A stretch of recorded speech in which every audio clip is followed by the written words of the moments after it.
Meus irmãos, que Jesus esteja entre nós.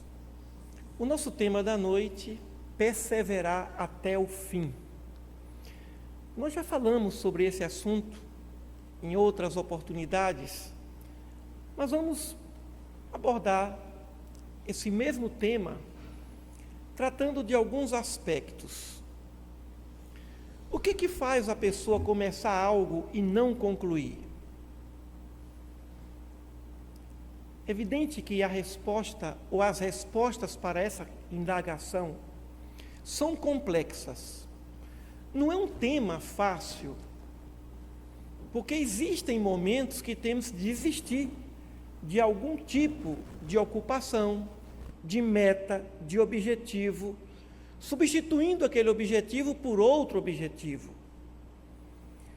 Claro que em alguns momentos haveremos de recuar, haveremos de dar uma pausa, reconstruir, reformular os nossos projetos, para que depois prossigamos com uma maior energia, uma maior motivação, entusiasmo no planejamento que foi organizado. Mas vamos pegar alguns exemplos de casos mais corriqueiros, para que os irmãos possam, de algum modo, entender quando se deve desistir e quando não se deve desistir. Quando os discípulos de Jesus conheceram inicialmente, logo no início do seu ministério, suas lições, muitos desistiram. Muitos desistiram de seguir o Mestre. E depois, quando somente estavam ali os 12, ele perguntou: vocês também não querem ir? E Simão Pedro disse: mas para onde vamos, mestre? O Senhor tem palavras de vida eterna, é o Santo de Deus. Ou seja, Jesus não forçou ninguém a ser seu discípulo. Vocês também não querem ir? Porque, de acordo com a sua palavra, demonstrando a sua sintonia com Deus, ele incomodou. Meus irmãos, uma palestra, um sermão, uma mensagem, quando não incomoda ninguém, desconfiemos dessa mensagem. A mensagem tem de algum modo perturbar a inércia, o estacionário da evolução. E Jesus, quando demonstrou a sua sintonia com Deus, ele perturbou. Quando ele demonstrou que ele veio pela vontade do Pai e se colocando como um intérprete perfeito da vontade de Deus, ele perturbou.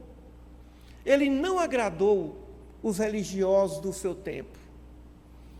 Então, quando nós lemos uma mensagem, ouvimos uma palestra, e aquela mensagem de algum modo não nos toca, poderá tocar outrem, ela não serviu para nós.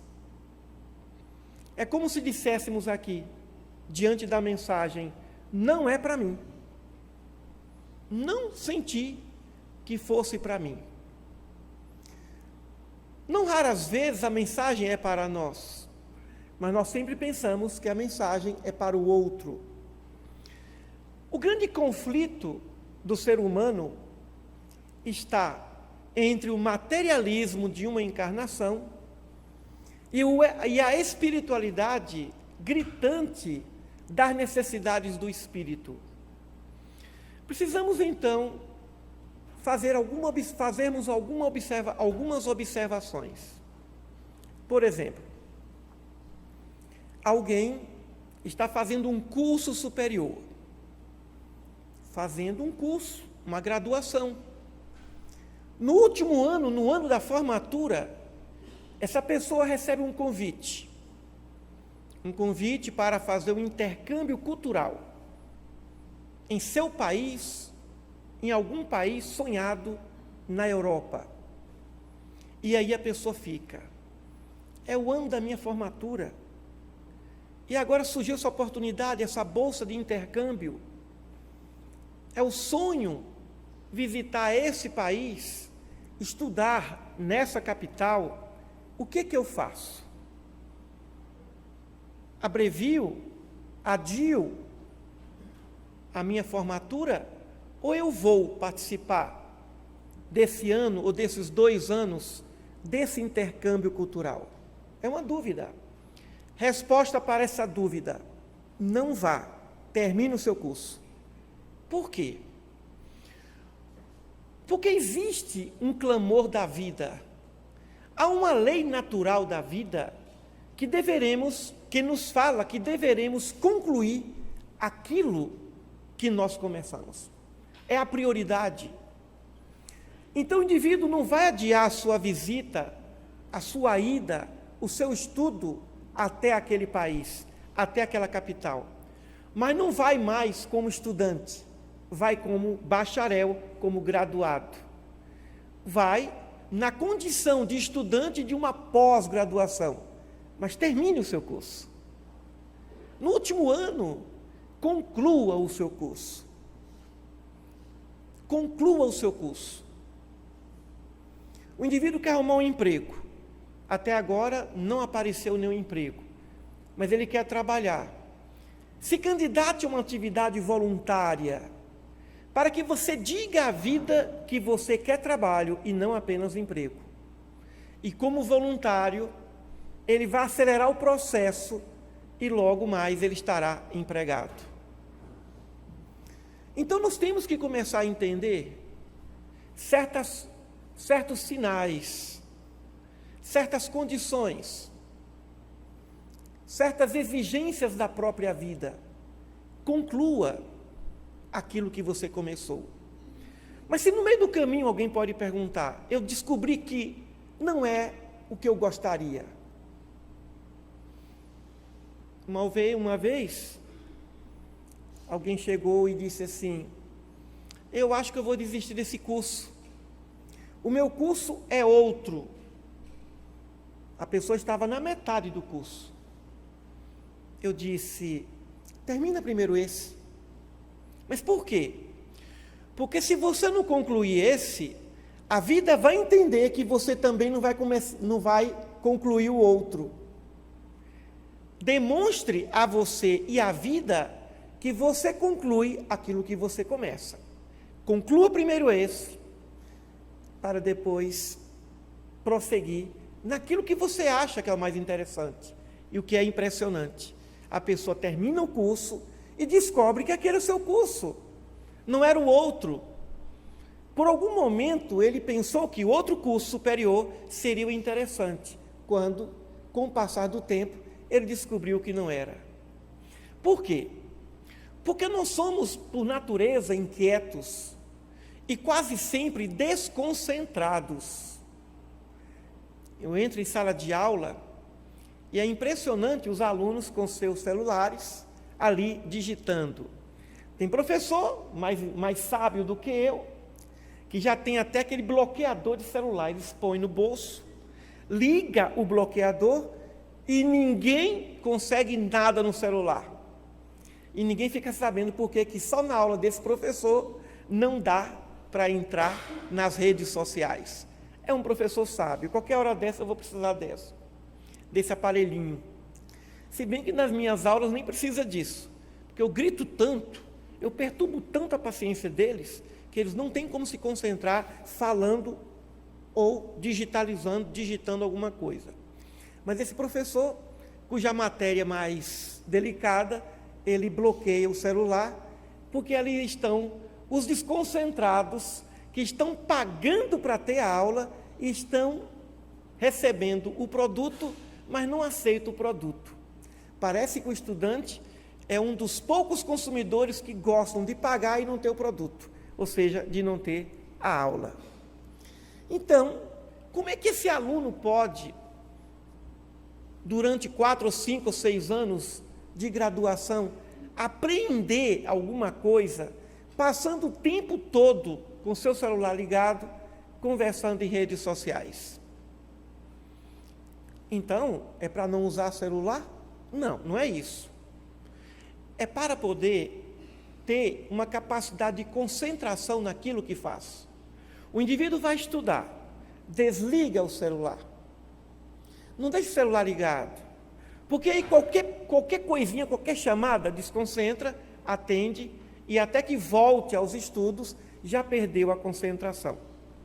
O problema do indivíduo não perseverar até o fim em suas atividades está na sua cultura de desconcentração. Ele não foi treinado a se concentrar. Claro que ele não vai se desfazer do celular, não vai se desfazer daquilo que lhe agrada, mas ele pode se utilizar disso como recompensa. Vou estudar 2 horas e depois eu vou digitalizar 20 minutos e volto aos meus estudos. Então o indivíduo pode se utilizar daquilo que poderia perturbar, que poderia incomodar, desconcentrar, como uma forma de recompensa, facilitando, motivando ainda mais, por exemplo, os estudos. Então, muitas vezes nós passamos pela vida como coelhos. Existem pessoas coelhos e pessoas tartarugas. O coelho é aquele que vai rápido, aquele que assimila rápido. Eu digo que o aluno coelho é aquele que ouve uma vez e já aprende logo. O aluno tartaruga, ele precisa pelo menos de 3 exemplos.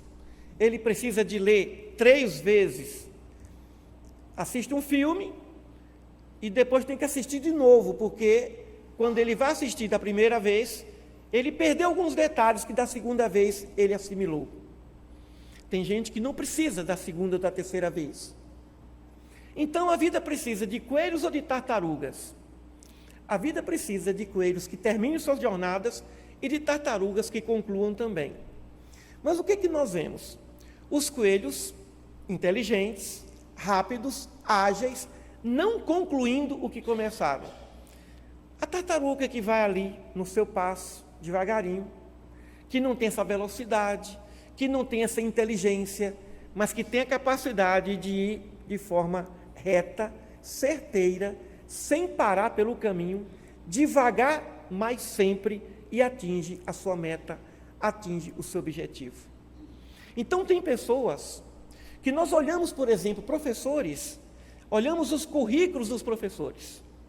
Tem professor de uma inteligência brilhante, e nós vamos olhar o currículo dele, nenhum livro escrito.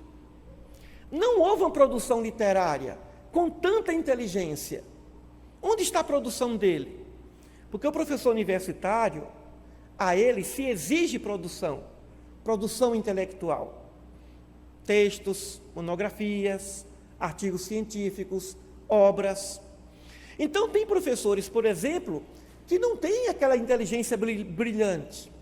Não são poliglotas, são pessoas que não brilham, mas que são persistentes naquilo que fazem.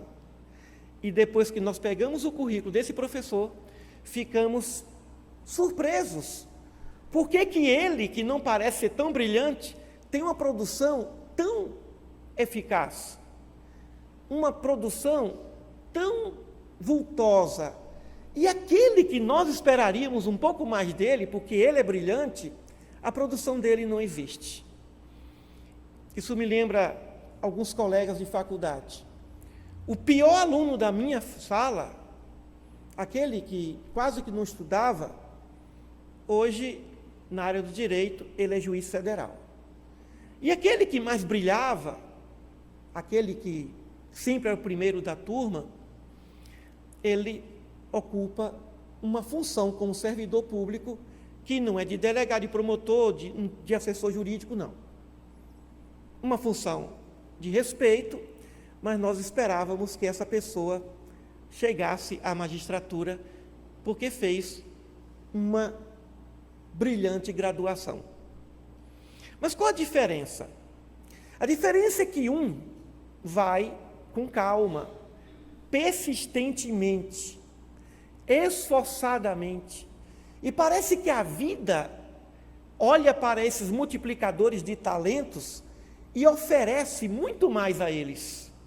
E aqueles que têm talentos e que não aproveitam, não multiplicam, muito pelo contrário, receberam 10 talentos e enterraram os 10 talentos, a vida cobra.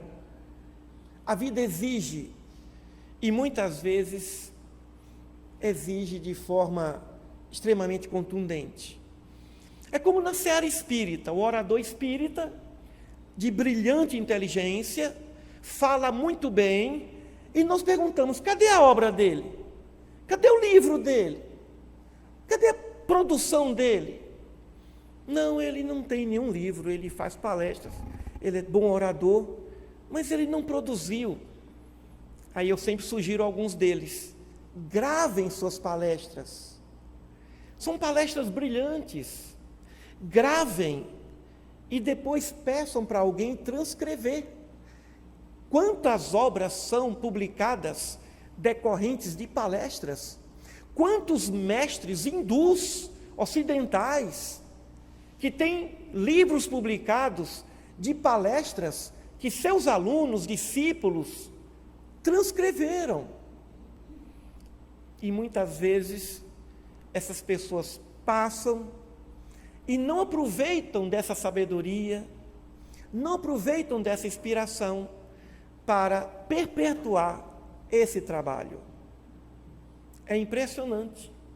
Como muitas vezes aquele que a gente julga que não vai produzir, como tem outros, que a gente olha assim e fala, não tem essa profundidade. E daqui a pouco a pessoa está produzindo obras e obras de uma profundidade, de uma sabedoria, porque o pouco que recebeu soube multiplicar. Completar o ciclo iniciado é o primeiro passo para se multiplicar o talento. Concluir o que começou. Uma vez uma pessoa muito próxima a nós começou a fazer um doutorado numa universidade particular. Conseguiu uma licença do serviço público e começou a fazer o doutorado. No meio do caminho, essa pessoa passou na universidade pública, num outro doutorado. E aí veio a dúvida. Lógico que a lógica diz, vamos deixar esse doutorado da universidade particular e vamos colocar todas as energias no doutorado da universidade pública. Quando eu disse, não, termina os dois. Conclua os dois. E a pessoa conclui os dois. E aí fica a pergunta, mas concluir os dois? Pois é. Se tinha talento, se tinha condições financeiras, inclusive, para concluir o doutorado na área, na instituição privada, que conclua e que comece e dê prosseguimento ao outro doutorado também, vinculado à sua vida profissional, mas ajustado à sua graduação, e termine. E a pessoa fez isso. Concluiu os 2 doutorados. Se nós colocarmos, meus irmãos, esse princípio como regra de viver, como norma de conduta, nós vamos perceber as benesses, as multiplicações, a generosidade da vida diante dos nossos esforços. Isso me lembra uma juíza federal do Rio de Janeiro, filha de uma lavadeira, que morava numa favela no Rio, que começou sua vida sendo empregada doméstica e depois fez um pequeno concurso para telefonista, da Telerge, e prosseguiu, fazendo um concurso ali, mudando de cargo, fez alguns concursos para juíza, para juiz, perdeu, foi reprovada na prova oral, e até que, depois de persistência, não desistiu do que queria, ela chegou a ser juíza federal substituta e hoje é juíza federal titular, respeitada por todos os seus colegas.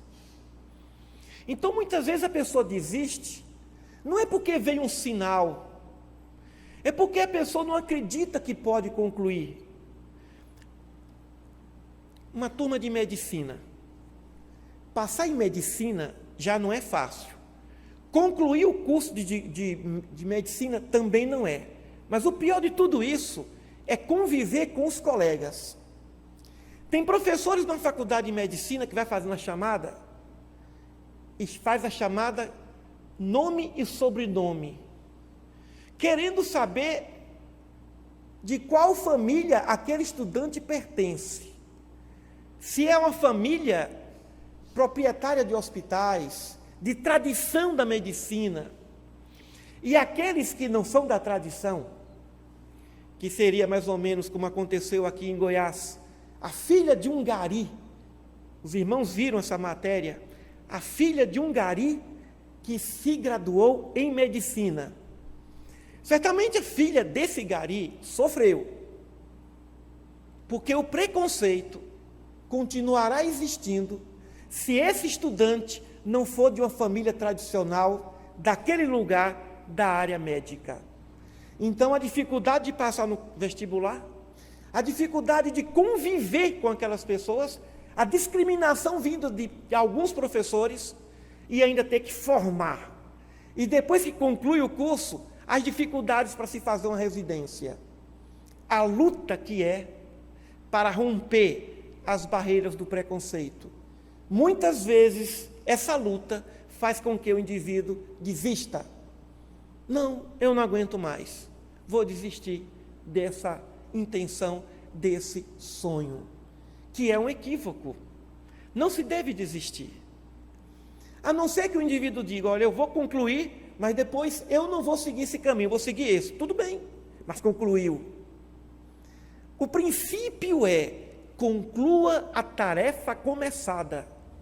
Feche o ciclo que foi aberto. Não vamos adiar esse fechamento.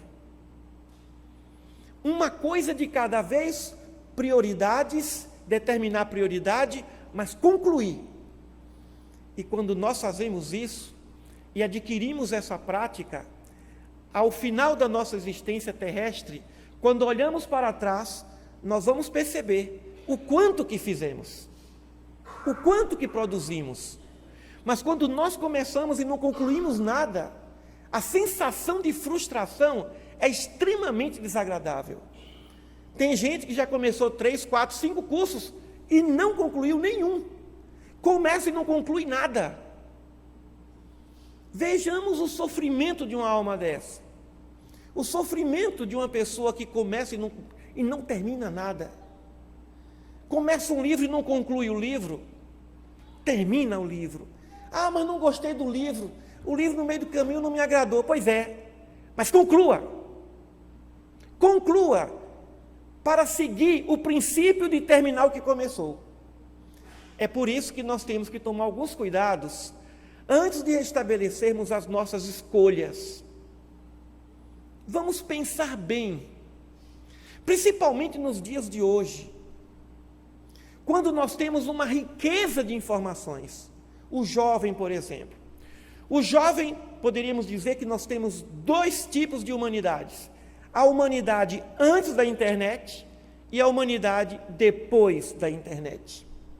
O jovem antes da internet, ele não tinha dúvidas, porque ele não tinha muitas opções, por falta de informação.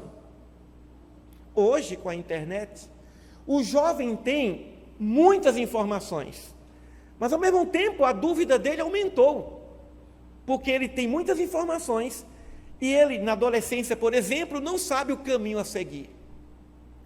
Às vezes é mais fácil tomar uma decisão quando não se tem muitas escolhas. Como um emprego, por exemplo. Só teve aquele, apareceu aquele, você pega aquele.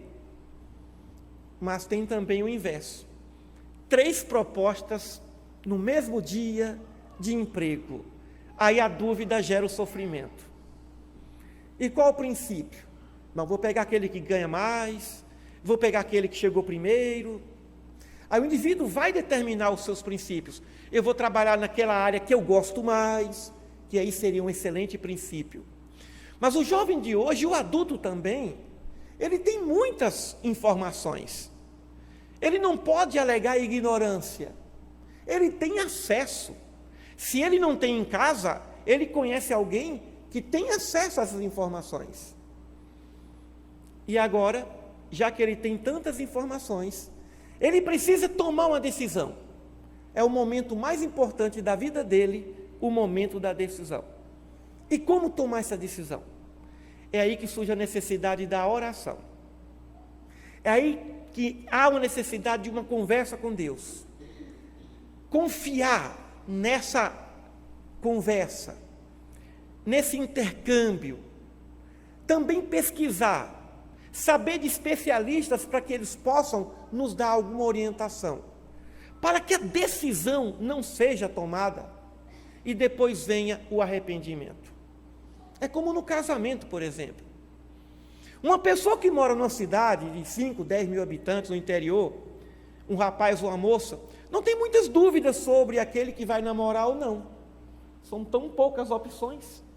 Mas aí ele vem para a capital, vai estudar na faculdade, num colégio, tantos rapazes, tantas moças do seu nível. Aí a dúvida paira. E aí surge a necessidade de também fazer um estudo, antes do namoro, já que o namoro também é um processo de conhecimento. E aí? Eu não posso assumir um compromisso que eu não possa ou não queira sustentar. Isso em qualquer área. Então vamos fazer uma pesquisa. Quantas vezes entramos numa livraria e compramos livros? Nem fizemos uma pesquisa, nem fizemos uma introspecção para sabermos o que nós queremos ler.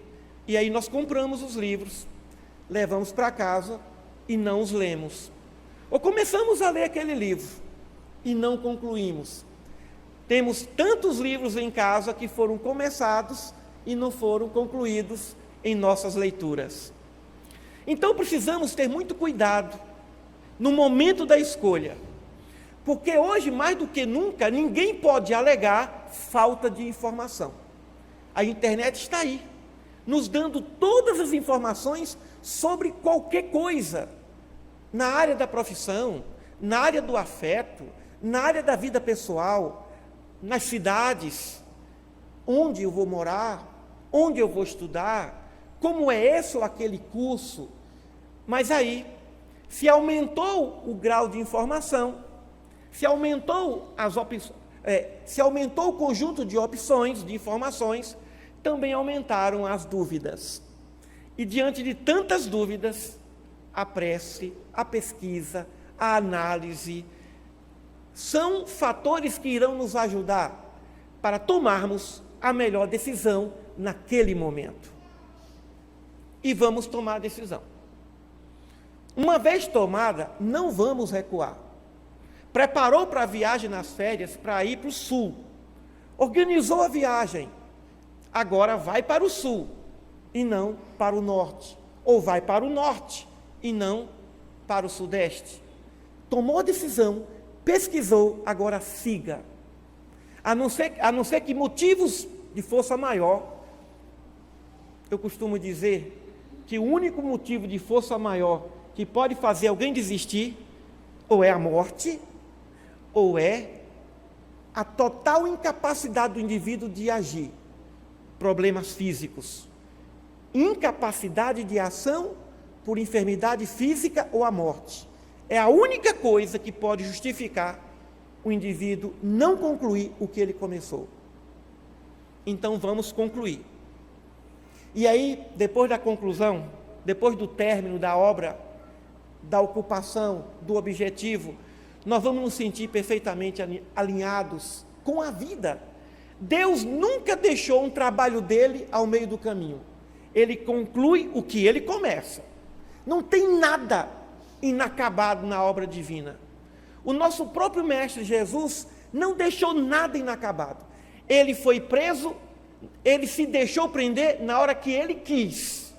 Judas, vá e faça o que tem que fazer, porque agora fechou a missão.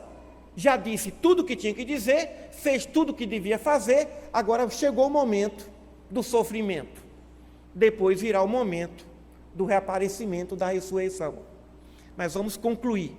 Jesus não deixou um discurso dele inacabado, uma tarefa dele inacabada. Ele concluiu, e olha que muitas vezes ele fez coisas que ele não queria, mas é como ele disse: eu não vim fazer a minha vontade, eu vim fazer a vontade do Pai. O que significa isso? Que ele tinha livre-arbítrio, ele tinha vontades, ele fez coisa que ele não queria, mas ele veio cumprir a missão determinada pelo alto. Então nós temos que, de algum modo, perceber os talentos que nós temos. Muitas vezes nós somos compelidos a fazer coisas que não nos dão prazer, que não nos dão alegria, mas o sentimento de dever cumprido nos dá uma alegria consciencial. Existem dois tipos básicos de alegrias: a alegria emocional, a euforia, e a alegria consciencial proveniente do dever cumprido. Então, essa alegria do dever cumprido, ela só surge depois que você conclui. Durante o trabalho, nem sempre você fica feliz, alegre, contente, satisfeito, até porque você está num processo de atividade que não é o que você gostaria. E isso eu estou falando em atividades externas. Quando também existem atividades internas, como, por exemplo, a atividade das virtudes, da construção do mundo moral em nós. Não é fácil perdoar, mas uma vez o indivíduo se propôs a perdoar, comece o processo e conclua o processo do perdão. Muitas vezes alguém começa com boa vontade a perdoar alguém, mas não consegue finalizar o processo. Começou, teve boa intenção, mas não organizou uma estratégia para poder superar os obstáculos do perdão. Meus irmãos, existe uma palavra que se chama criatividade. Criatividade significa buscar soluções para os problemas inesperados, para os imprevistos, para aquilo que não foi programado, para aquilo que não foi planejado, não estava no nosso projeto, não estava no nosso plano. E quando algo acontece que não está no nosso plano, surge daí a necessidade da criatividade. Buscar soluções para amenizar o conflito e ajudar a fechar o ciclo, a concluir a obra. Nada é fácil nesse planeta quando nós planejamos e o planejamento não sai do jeito que nós gostaríamos. Claro que em alguns casos tudo funciona do jeito que foi planejado, mas na maioria dos casos, das vezes não. Planejamos de uma maneira, a vida planeja de outra e Deus planeja de outra. E é dessa forma que temos que tentar organizar, coadunar, ajustar a vontade divina, a vontade da sociedade, a vontade da vida, da família, com a nossa própria vontade espiritual. Agora, um dos maiores obstáculos para que não concluamos as nossas atividades, os nossos trabalhos, é queremos fazer muita coisa ao mesmo tempo.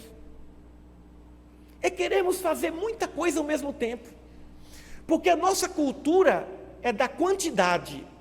Quantos livros você escreveu? Allan Kardec escreveu poucos livros, uma coleção de revistas e as obras. Ele escreveu poucos livros espíritas. E na área da gramática, como pedagogo, também escreveu poucos livros. E aí nós pensamos, nossa, mas Allan Kardec só escreveu esses livros?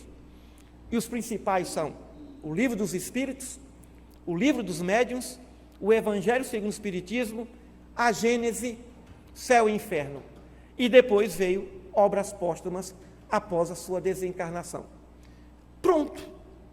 Mas parece que o principal mesmo, os principais são o Livro dos Espíritos, o Livro dos Médiuns e o Evangelho segundo o Espiritismo. De tudo que ele escreveu. Então, a visão, a cultura de que temos que fazer muitas coisas, primar pela quantidade, é uma ilusão, é uma miragem.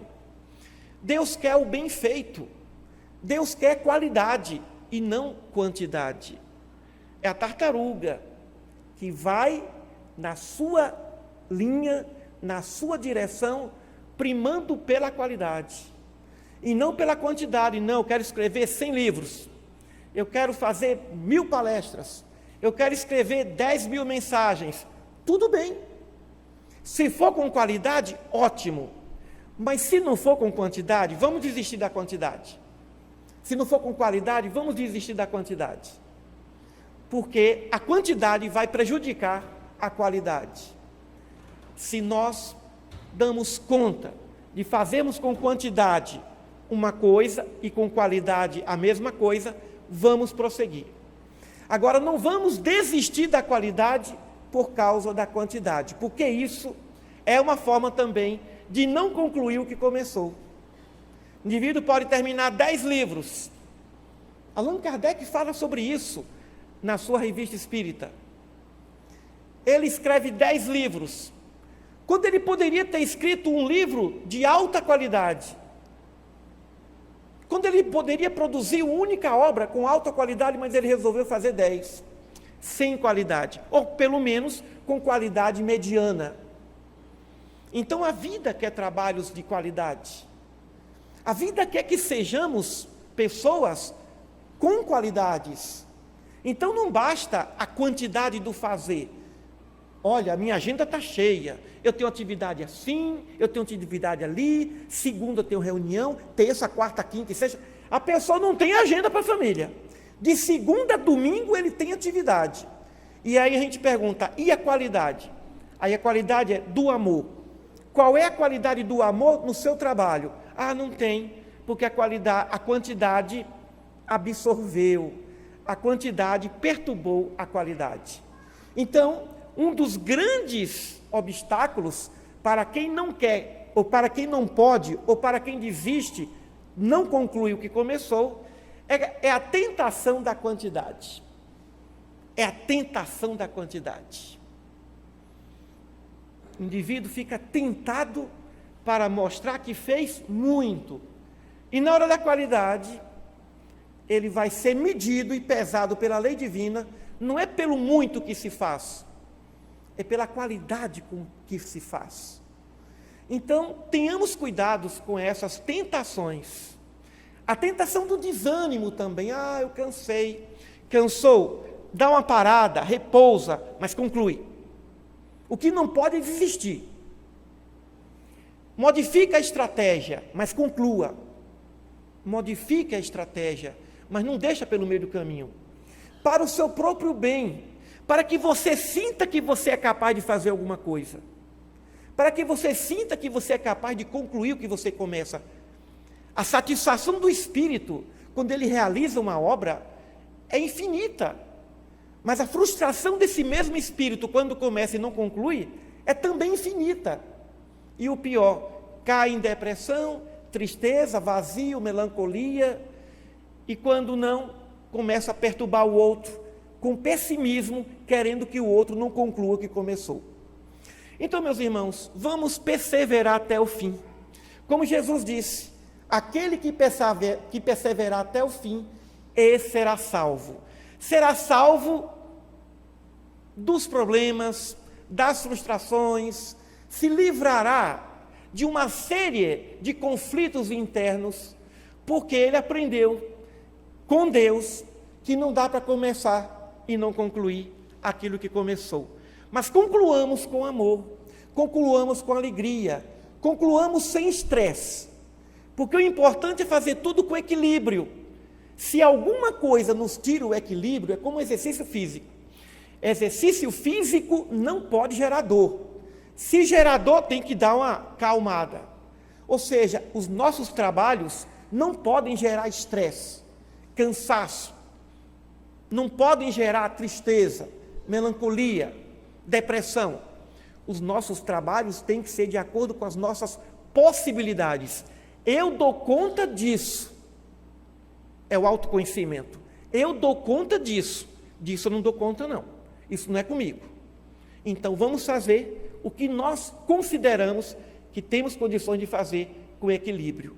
Desse jeito nós vamos salvar a nossa encarnação. Nós vamos olhar para trás e percebermos que nada ficou sem terminar. E isso nós encontramos, inclusive, nas Escrituras. Quando Deus, através do profeta, disse ao rei Miqueias: organiza a tua casa, porque tu vais morrer. O que significa isso? O que é organizar a casa? Termina o que começou. Não deixa nada pendente, para que outro conclua. Termina o que começou. Porque esse é o princípio de todo santo, de todo gênio, de todo herói, ou de todo anônimo que nesse planeta fez alguma coisa. Muita paz a todos.